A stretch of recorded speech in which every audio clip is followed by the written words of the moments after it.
Oh, I'm back. Hello, everyone, and welcome back to my reviews. And definitely awesome, good reviews back for you guys today because I'm definitely overdue with some reviews because I got 3 reviews for you guys this weekend. This one here is going to be focusing on It Chapter 2, which I just saw last weekend. The weekend before, I saw Ready or Not. And about 2 weeks before, I saw Batman Hush. Yeah, and I'm reviewing the one that I have the most fresh memory of. So here I am giving my thoughts on It Chapter 2, and I would definitely have to say that 5 minute point for me um will definitely be the spoiler point. From my 5 minute point on, I'll keep that in my mind, and of course I love on spoilers. But aside from that, let's just jump right in for me. Of course, this movie is directed by Andy Muschietti once again, of the 2017 big, incredibly great hit of the first It Chapter 1, which everyone loved, including myself. I thought it was just such a good movie. And I'm definitely going to say that, instead of talking about that film, this movie continues on 27 years later. The group has to come back to Maine and, of course, face Pennywise the Clown once again while facing their own turmoils, and how they're played physically, mentally, psychologically by the clown, and how to face back to him and defeat him once and for all, anything like that. Do I like this movie? No, the question for me is this: do I like this as much as the first? No. If in anything, I've heard some people online say it should be a bit disappointing. And I ultimately have to agree with that statement. It is, unfortunately, in my eyes, a bit of a letdown, but it's not without merit. It's not even, I wouldn't say it's a bad movie, but it's certainly nowhere near as good, as fun or refreshing or clever as the first. Because the first had such great charm and development with the kids, really coming to become like all these great characters such as Bill, Ben, Bill, Richie, Beverly, and all these great other characters. And I really felt like it all really had just standout moments that really made them feel really distinctive. Great chemistry. Finn Wolfhard, coming fresh off of Stranger Things, and Bill Skarsgård was just incredibly great and magnetic as Pennywise the Clown. And in this film, it bounces off the old cast, and there's more time in this film they give you new cast, such as Jessica Chastain, James McAvoy, Bill Hader, who, of course, everyone, I'm saying, is like, yeah, he stole the show. Bill Hader and, I gotta look it up here. What was it? Bill Hader and James Ransone as Eddie. They're all just so good. They were all so good, and I loved how in this film there is just I hate to say, but in this film there's moments where there is really great moments. And there's a great moment when they're being chased away from the big finale from, like, this isn't like a big spoiler thing, it's not, but there's a moment where those two see like the 3 doors that they saw before when they were kids, and they're like, oh, fuck's sake. And they're all like, really? Let's play a really scary one. Like, play the oxymoron angle. No. Oh, cute little animal. Alright. And he's like, no. Pennywise is not screwing with us. There's just great little moments like that. I love the moment. It's actually really funny as well. There's a great moment when they're at the Chinese, Japanese, whatever it was, restaurant, and I think Bill Hader puts his arm around one of their friends, and he's like, "Yeah, I was hanging with your mom," and he did a great job of the Hut impersonation. Oh my god, that was fucking funny. That was really quite great. And there's a great other moment where you can see the fear and the intensity and the sense of dread that Pennywise really just casting them once again, even when it is just slow little memories of them coming back to Derry, Maine, because they are so far away from it, and of course the memory from there kind of fades away as it does naturally with us. All for them, there's an actual sense of lore to it. It's almost hitting the 5 minute mark now. I'll move that to a 6 minute point.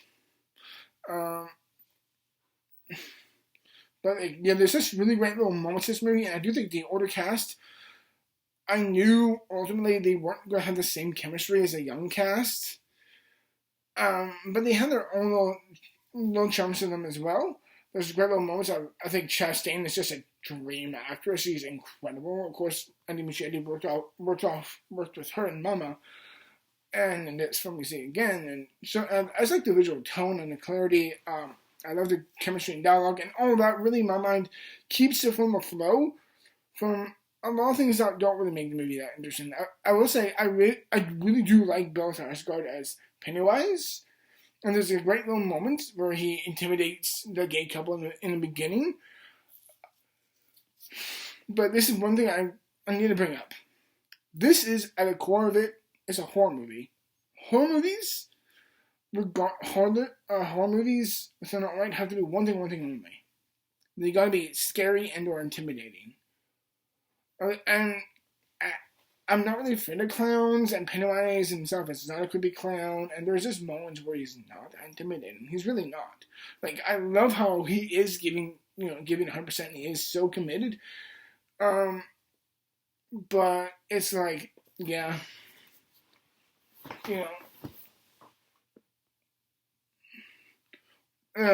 there's just moments that don't really make up that much. I feel like my main problem with this movie is that there's a couple of moments when watching, I'm like, some of it does seem a bit too padded out. There's certain things I would have cut out of the film entirely. The little part with the little girl, when she goes away from her mom at the baseball game, is a good scene, but ultimately it serves nothing. It serves narratively nothing in its own sake. And I'm like, yeah, that's a good scene, but it really kind of served nothing in the end. It led up to nothing, honestly.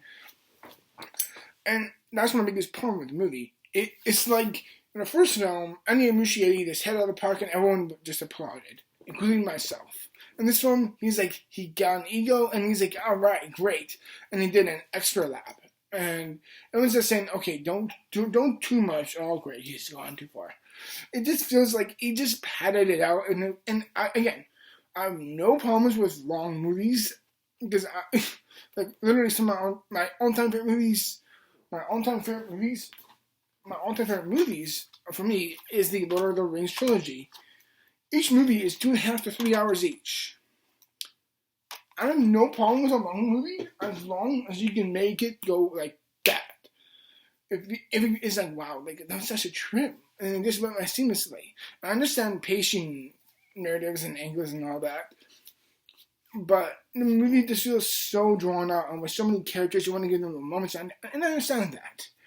But at a point, is like when you focus on this character and this character, on Ben and on Ben and heirs of the synagogue, and these other points, and I'm like, wait a minute, wasn't there a boy who escaped from the asylum? And wait a minute, let's get back to this character. And ultimately, there's some points where it just kind of lost my focus.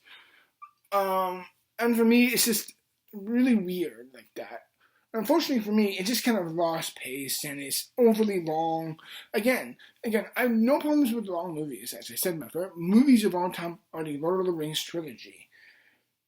But there's a difference between making a movie long and making it seem so seamless. This movie feels long, and you feel it because there's so many damn characters, and you want to give them all their own little due, and I understand that. Again, I understand that. But at a certain point, I was just bored with a various character. You come back to the name there to focus, and it's like, oh, finally. But it's like, no, there's nothing. Something else comes in, and I'm like, for fuck's sake. And in the end, it's like, the more I think about it, the more problems I have with it. But at the end of the day, my opinions on the film are overall net positive. Like, I did really enjoy watching it. I enjoyed it in the end. But I have a lot of problems. And for me, as I said, it's one of those films that I like, but the more I think about it, the more I have problems with it. I can't say it's a bad movie by any means, but it certainly fails to live up to the first It movie. The first It movie was so damn good. I love that movie. It is, in my opinion, my top 5 horror movies of the 2010s. 1 minute, please. What the fuck is it?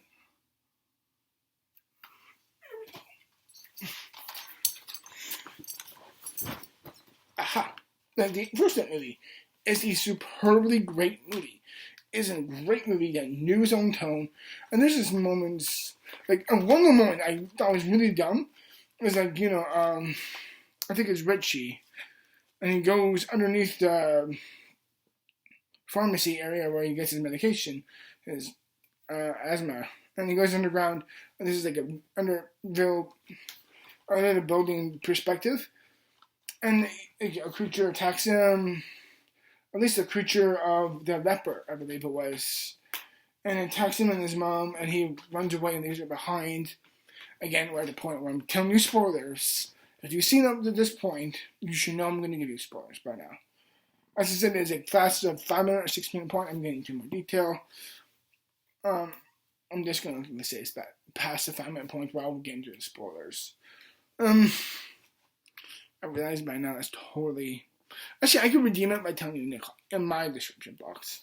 So regardless, but yeah, what made the first movie so good kind of made this film just overall good. It's a solid movie. That's what I gotta say about the movie. It's solid, not functionally a good movie in itself.